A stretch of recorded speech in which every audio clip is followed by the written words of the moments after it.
Saat liburan, Adi pergi ke Malang dari arah rumahnya yaitu Pasuruan. Untuk sampai tempat wisata, Adi melalui jalur tol yang lurus sehingga kecepatannya konstan. Setelah selesai dari liburan, Adi pulang tidak melalui tol, akan tetapi Adi melewati flyover Arjosari. Waktu yang ditempuh Adi ketika berangkat yaitu 1 jam 15 menit, sedangkan pulangnya 1 jam 25 menit. Tahukah kalian kenapa waktu yang ditempuh Adi berbeda padahal jaraknya sama? Jadi sebenarnya kedua jalur yang dipilih Adi itu sama-sama termasuk gerak. Akan tetapi bedanya itu kalau Adi melewati jalan tol itu berarti termasuk gerak lurus beraturan atau GLB. Karena gerak mobil di lintasan lurus yang melaju dengan kecepatan konstan. Sedangkan ketika mobil Adi melalui flyover itu berarti termasuk GLBB atau gerak lurus berubah beraturan. Karena gerak mobil saat menanjak flyover itu Adi menginjak gas lebih untuk dapat naik mobilnya. Jadi gerak lurus terbagi dua, yaitu gerak lurus beraturan atau GLB dan gerak lurus berubah beraturan atau GLBB. Sebelum kita membahas GLB dan GLBB, apakah teman-teman tahu apa itu gerak? Benda dikatakan bergerak jika benda tersebut mengalami perubahan kedudukan. Besaran yang sering dipakai dalam gerak misalnya jarak, yaitu panjang seluruh lintasan yang ditempuh benda. Perpindahan merupakan perubahan kedudukan awal dan akhir suatu benda. Untuk lebih paham beda jarak dan perpindahan, teman-teman perhatikan ilustrasi berikut. Seseorang bersepeda sejauh 3 km ke arah timur, lalu kembali lagi sejauh 2 km ke barat. Maka jarak yang dialami orang tersebut adalah 3 km ditambah 2 km sama dengan 5 km. Untuk menentukan jarak, kita tidak memperhatikan arah ya teman-teman. Sedangkan perpindahannya 1 km. Karena setelah bersepeda sejauh 3 km, orang tersebut kembali lagi 2 km.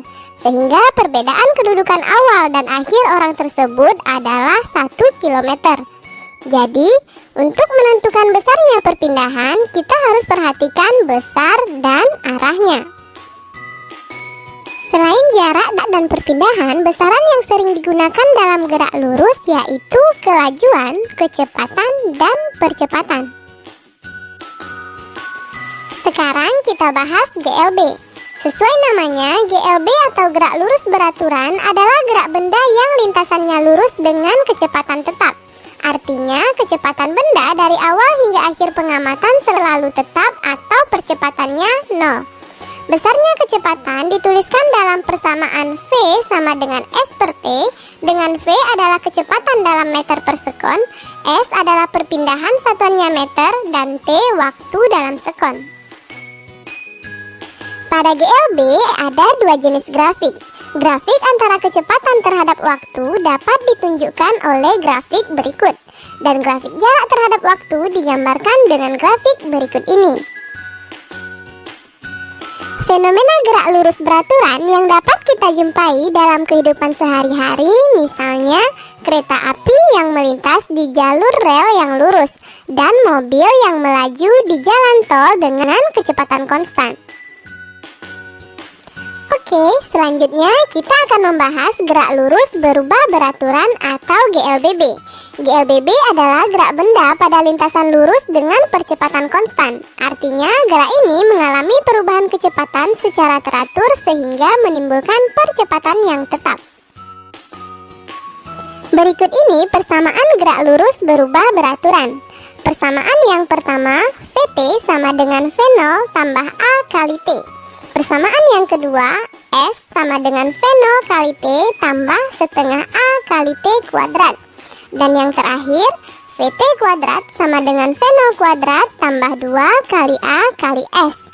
Dengan VT adalah kecepatan akhir dalam meter per sekon, V0 kecepatan awal juga dalam meter per sekon, A adalah percepatan satuannya meter per sekon kuadrat, T waktu dalam sekon, dan S perpindahan satuannya meter. GLBB dapat digambarkan dengan 3 buah grafik. Pertama, grafik percepatan terhadap waktu. Kedua, grafik kecepatan terhadap waktu. Dan terakhir, grafik jarak terhadap waktu. Adapun contoh peristiwa GLBB dalam kehidupan sehari-hari adalah pesawat yang sedang lepas landas dan berkendara di jalan menurun. Berdasarkan arahnya, GLBB kita kelompokkan menjadi 2, yaitu pada arah horizontal dan arah vertikal. Pada arah horizontal, benda dapat mengalami percepatan ditandai dengan kecepatan yang bertambah. Benda juga dapat mengalami perlambatan ditandai dengan kecepatan yang berkurang. Sedangkan pada arah vertikal, terdapat gerak jatuh bebas, gerak vertikal ke atas, dan gerak vertikal ke bawah. Oke teman-teman, jelas ya tentang gerak lurus. Tetap semangat belajar dan